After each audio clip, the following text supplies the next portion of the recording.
When I first booted up a game as Vecna, I wasn't expecting much. The first games on a new killer almost always demotivate me towards them, and it takes me at least until the second game to start enjoying them.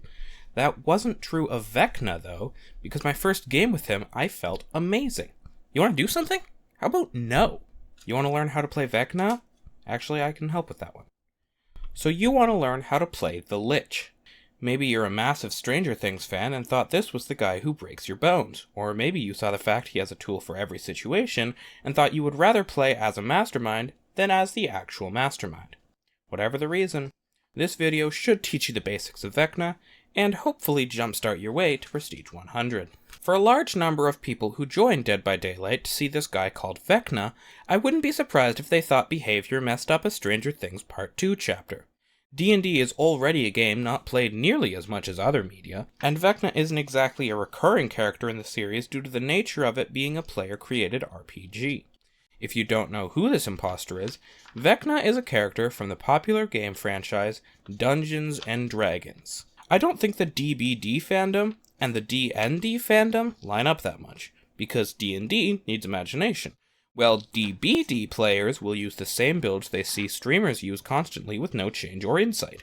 He's a Lich, which means he was a wizard who decided dying is lame, so he turned himself into a neo-zombie to live forever. He's also voiced by Matt Mercer, meaning that all of these characters are the same dude. There are some downsides to being a historic evil wizard though, such as the hand and eye tax, which he tried to evade until the magical IRS decided to raid his house and take them with force. Those became somewhat magical items, granting a modicum of power over Vecna to whoever wields them. In-game, this translates to not affecting Vecna at all and instead affecting yourself, because the greatest way to hold power over your oppressors is to hold power over yourself and your environment such that despite what may be enforced upon you, it will be enforced in a way that you may affect. I think. I don't know, man. I played Dead by Daylight. Don't expect me to have meaningful insights. Vecna's power is so large and complex that part of the text box is cut off when you hover over his power in the menu screen. And of course, I'm going to explain all of it in one go. Whenever you hold the power button, this diamond appears on screen, giving you a choice of spell to use. By moving the mouse, thumbpad, or DDR mat if you're a true gamer, you select one of 4 spells. The first, and simplest to explain, is Fly, a name which isn't entirely faithful to the actual meaning of the word, but with the release of Kaneki we've seen that sometimes the names of powers spit in the face of the dictionary. When you use Fly, you move at an incredibly fast rate and can instantly vault over pallets and windows. It's just a speed boost, followed by a short speed reduction so you don't down survivors like a Mega Man X speedrun on ketamine. It's somewhat useful in Chase, good for windows that don't loop back into themselves, and especially windows that have a drop, like this one on RPD. The second ability is Flight of the Damned, where you summon this skeleton army to fly forth, injuring any survivor they touch. Unfortunately, these goes don't have their Joe, so survivors can just crouch for a second to avoid getting hit. Despite that, the skeletons can be useful if you use them in certain spots where survivors don't have time to react, like from behind a rock, or when they'll be forced into a specific path, like a sharp bend. The third ability is Dispelling Sphere, which has several effects. Dispelling Sphere slowly moves forward, covering about 75% of the map. Any survivor who comes into contact with the sphere will be inflicted with Killer Instinct, even if they're in lockers. The angle is entirely dependent on you, and it goes through literally everything. Meaning if you angle it wrong, it could go flying off into the abyss where the entity plays dolls until it gets to sacrifice someone. There is a bit more to this orb of mild usefulness, but I'll get to that later. The final spell at Vecna's disposal is also my favorite. The almighty Mage Hand.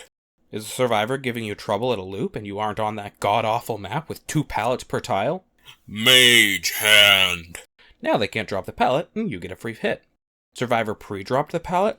Mage Hand. And pick it up. Survivor being toxic? Mage Hand. Them a certain gesture. Unfortunately, that last one isn't actually in the game, but with your help, it can be. It gives you so much more power over loops, power that you honestly shouldn't have, but who cares? You keep a book in your ribs. You can do whatever the fuck you want. Whenever I make these killer guides, there isn't usually a lot to say about the survivor side outside of how to counter that killer. like in the script to the Pinhead video I promise in each one of my past videos and yet have never actually made. In Vecna's case, however, I kinda need to talk about the survivor side because it completely changes everything. As a survivor, when facing Vecna, you come across these little chests. Each chest contains an item, and you open it almost instantly. Whenever you open the chest, a die is rolled, and you get loot dependent on the number you rolled. A 2, 3, or 4 gives you standard items.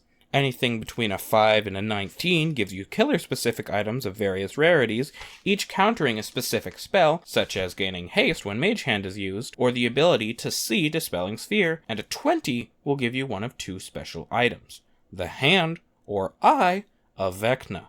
The Hand of Vecna changes how you interact with lockers, because fast rushing into one will instantaneously teleport you to a different locker, as disembodied hands are known to do. This activates Killer Instinct on you, but it doesn't matter that much because Vecna's too far away to get you most of the time. If only he had the extra reach of that hand you stole from him, you monster. The Eye of Vecna affects how you exit lockers. Whenever you fast rush out of one, you turn invisible for a time. If you happen to get either of the red items, you become injured and broken for a full minute, letting the killer know you've done so.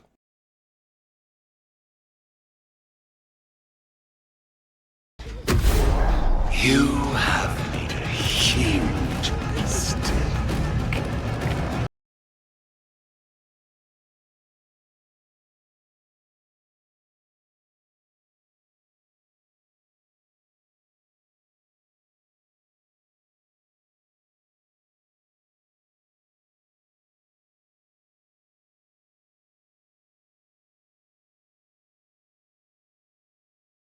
If you roll a 1, however, let's just say Monster Manual page 220. This brings me back to the Dispelling Sphere, because this is where its secondary effect truly shines. Whenever a survivor is hit by a Dispelling Sphere, their magic items are disabled for a full minute, and Vecna can see exactly what items you have. And it isn't just a minor effect, since the magic items are what make survivors stand a chance against Vecna. Without them, you're basically guaranteed a loss. As with every killer, Vecna comes with 3 perks, and they're alright. One is pretty good, one is situational, and one had its entire usefulness stolen and is now a shell of its former self, and yes, I'm still mad about it. Dark Arrogance triggers whenever you vault a window, granting you a 25% speed bonus to the vaulting action. To compensate, you get a 25% increase to the amount of time you're blinded or stunned. The perk's name explains itself. If you're arrogant, this perk's for you. Otherwise, probably not the best due to the downsides. It probably works best with other vault speed perks, but I'm not going to be the one who finds that out. I'm too afraid of those pallets. Languid Touch triggers whenever a survivor scares a crow well within 36 meters of you, exhausting them for 10 seconds. It then goes on cooldown for 20.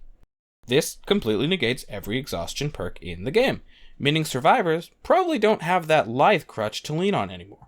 Unless you want to memorize crow locations and path around them, in which case, no, the potted plant on your desk that's slowly dying because you haven't watered it in 2 weeks while waiting for the queue times does not count as touching grass. Go outside! I've recently seen Dead Hard make a comeback, and this gets rid of it entirely. It also eliminates Sprint Burst, the aforementioned lithe, quick and quiet, head-on in most cases, Balanced Landing, Dramaturgy, Overcome, and Smash Hit, meaning that some of the most powerful perks in the game are completely cancelled because you put on a single perk.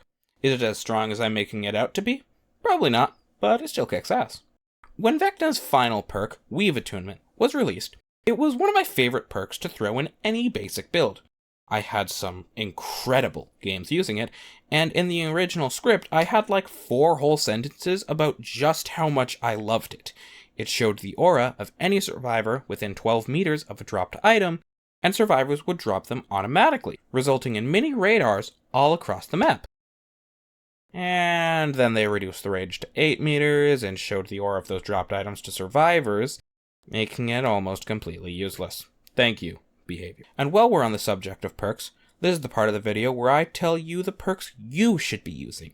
And ignore that comment I made about mindlessly following others' perk advice, because my opinion is the correct one. Hex Blood Favor activates whenever a survivor loses a health state, blocking all pallets in a 32-meter radius for 15 seconds. This gives you even more pressure over pallets, since now you can use spells well anti-looping with pallets. It goes without saying that this should come with Undying, and there's no excuse not to use them together since they came from the same character. In fact, all 3 of the Blight's perks work well on Vecna since you can move so fast with Fly, so I'm going to suggest Dragon's Grip too, which activates when you kick a gen. The next survivor to interact with that gen screams, revealing their location for 4 seconds. It then exposes that survivor for a full minute, allowing you to down them instantly, especially with Mage Hand's anti-loop potential. Probably. I'm also going to warn you that I haven't actually tried a Dragon's Grip build on Vecna yet, so mileage may vary. Call of Brine activates when you kick a generator, causing it to regress at 125% speed and give you a loud noise notification whenever a survivor lands a good skill check. Survivors never fail checks, so you'll be hearing this sound a lot. While it may be annoying, it gives you valuable insight into when a generator you need to protect is being repaired. Predator activates whenever a survivor loses you in Chase, revealing their aura for 4 seconds and then going on cooldown for 40. This is crazy strong, giving you a ton of intel that you can act on in many different ways, whether that be chasing them or using Papyrus's fan club when they don't expect it. This is an immense change from the original ability, which would make scratch marks group closer together, which was not only incredibly weak, but downright worse in some scenarios, since you might miss scratch marks that were on walls. Grim Embrace blocks every generator for 10 seconds whenever you hook a survivor for the first time once you're 16 meters away from the hook, slowing down gen progression automatically, as well as blocking all gens for 40 seconds and revealing the aura of the obsession for 6 seconds when you've hooked all 4 survivors at least once. 40 seconds is a long time, meaning survivors are forced to find something else to do for that time, like getting stabbed. And finally, Coup de Grace. I've said it before, and I'll say it again. Coup de Grace is my favorite perk in the entire game. It gives you 2 tokens each time a gen is complete, and then you can expend 1 token to do a lunge with an extended range of 80%. 80%! That's almost double your normal lunge range. This makes Mage Hand even stronger on pallet loops, and mostly makes up for the lost speed from Fly, as well as helping to corner survivors while you use your skilly boys. Seriously, give it a chance, please. I'm begging you. Vecna's a bit of a special snowflake when it comes to add-ons. Since his power is 4 unique spells, each add-on affects specific ones, meaning you get to build your add-ons the way you would build a sandwich at Subway. For me, that means an ungodly amount of olives on the classic cold cut. Of course, the best add-ons, though, aren't actually for specific spells, such as the Ring of Spell Storing, which decreases the cooldown of every spell by 4 seconds. No special requirements or anything, just a flat buff you should be bringing into every game you can. It pairs well with the Pearl of Power, which decreases every spell cooldown by 5 seconds each time you hit a basic attack. The cooldowns already aren't insanely long, but with these 2 combined, you will always have them when you need them. The Lantern of Revealing will show the auras of any survivors who narrowly dodge your skeletons for 3 seconds. This turns the spell into both a damage and scanning tool, giving you either free information or a health state on a survivor. And the last of the yellow add-ons is the Potion of Speed, which predictively makes your Fly spell more effective. Whenever you use Fly with this equipped, it takes slightly less time to return to normal speed after slowing down, 0.35 seconds to be specific. This isn't an insane amount, but it does make Fly more consistent and reliable. The Ornate Horn spawns an additional skeleton, making gaps tighter and forcing survivors into tougher spots.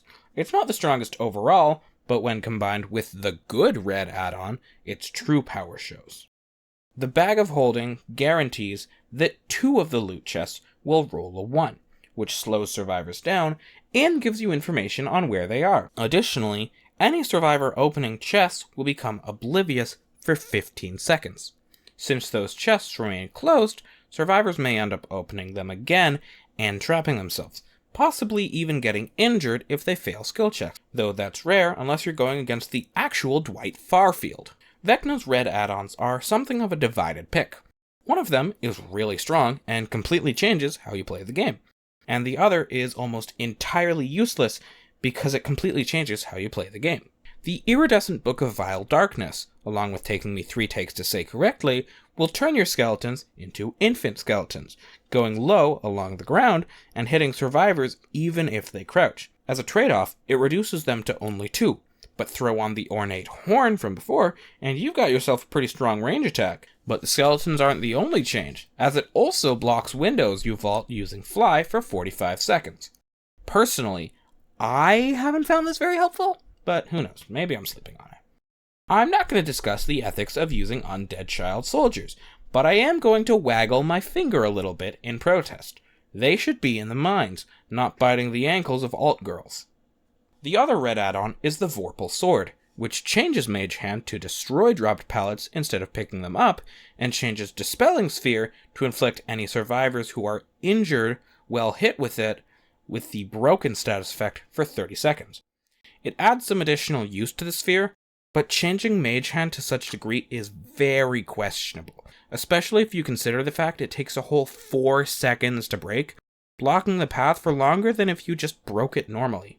It can block survivors from vaulting for a while, and it does count towards Spirit Fury, but the negatives do not overrule the positives. I'd tell you all the tips and tricks I learned on Vecna, but that would take way too long, and this is already a longer script than usual, so here's a few I found helpful. Fuck, if that's not true, my throat is killing me, man. When you want to hit a survivor who's hiding in a loop like this, your best option is to stand around here and use your skeletons. The survivors likely don't have time to react, and won't crouch before you hit them. From there, they usually run out, at which point you can initiate a standard chase. It's also valuable to get some practice setting them to hit survivors who are animation locked, such as vaulting. If you play Huntress, or Artist, or Trickster, think of it sort of like that. The spell starts a bit away from you, so don't use it up close since it won't hit. Survivors can see the skull's auras if they have the right item, so using Dispelling Sphere to find out who has what is valuable. Secondly, Mage Hand is a strong ability, but a predictable one. Survivors can tell when you have it equipped, so sometimes it's best to have something else on and quick switch to Mage Hand to make them think you don't have it up yet.